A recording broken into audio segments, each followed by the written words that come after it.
Partout dans le monde, ingénieurs, inventeurs, scientifiques cherchent à perfectionner les aptitudes des robots. En réunissant leurs compétences, il est aujourd'hui possible d'imaginer à quoi ressemblerait le robot parfait. Choisissez une machine capable d'apprendre par elle-même comme iCube. Ajoutez-lui l'aptitude de Nao. J'ai reconnu la colère. Donnez-lui l'agilité d'Asimo pour se déplacer. Dotez-le d'une intelligence et d'une personnalité comme celle de Mina. Et enfin, recouvrez-le d'une peau artificielle. Vous voici devant un tout nouvel être qui n'existe pas encore, mais avec lequel nous allons peut-être un jour devoir partager notre vie.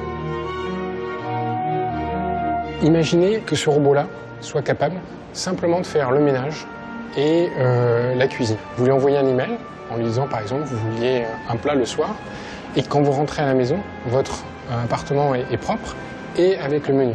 Vous gagnez 2 à 3 heures par jour de votre vie quotidienne à faire autre chose que ça.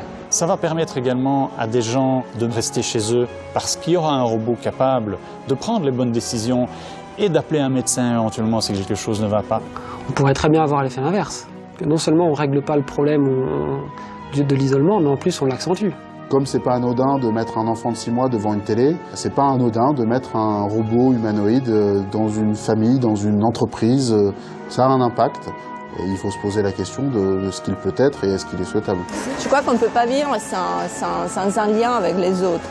Donc on sera forcément obligé de penser à des solutions qui ne sont pas que techniques. Est-ce que l'évolution des choses, le progrès va faire qu'il y aura de plus en plus de robots dans nos vies? J'en suis certain.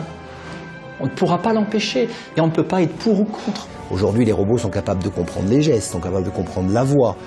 Ils seront demain certainement capables de comprendre la pensée. On aura vraiment l'impression qu'ils anticipent nos désirs.